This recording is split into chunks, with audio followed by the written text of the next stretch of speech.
थांबा मी सांगतो. मिरची बघा केवढी जास्त मिरची लागल्या बघा एका एका झाडाला. म्हणजे पानं कमी आणि मिरच्याच जास्त झाल्यात असं वाटायला, एवढ्या भयानक मिरच्या लागल्यात.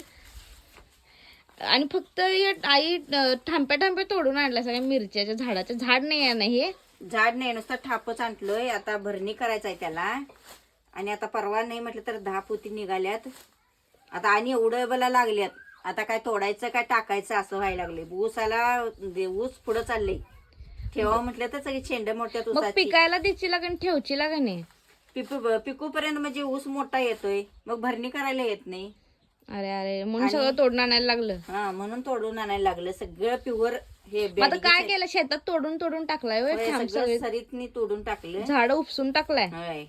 हे ढबू मिरच्या तर कशा झाल्यात बघ की. ह्याला गोल व्हायला आलं नाही, हिरवं झाल्यात. ढबू मिरच्या गोल नाही झाल्या, मोठ्या लांब लांब झाल्यात.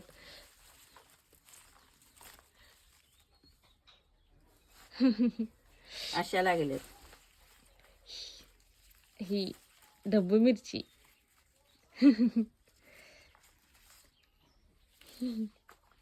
आणि बाकी सगळ्या मिरच्या बेडगी मिरच्या आहेत ना या. प्युअर बेडगी मिरच्या. तोडून आणली नसते तर मिरचीच मिरची झाली असती. केवढ्या झाड केवढी मोठी असतील बघा. मिरच्याच केवढ्या लागल्यात झाडाला. होय, लई भरपूर झाडाला मिरच्या लागल्या. नाही म्हटलं तर 1 एकरभर झाडं लावले शेतात.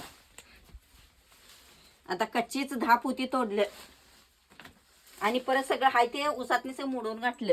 पिकून वाळवलंच तर मिरच्या पण हे करायला झालं नसतं, आणायला लागल्या नसत्या. चटणीला आणायला लागत नव्हतं, खरं उसाला पुढं चाललंय.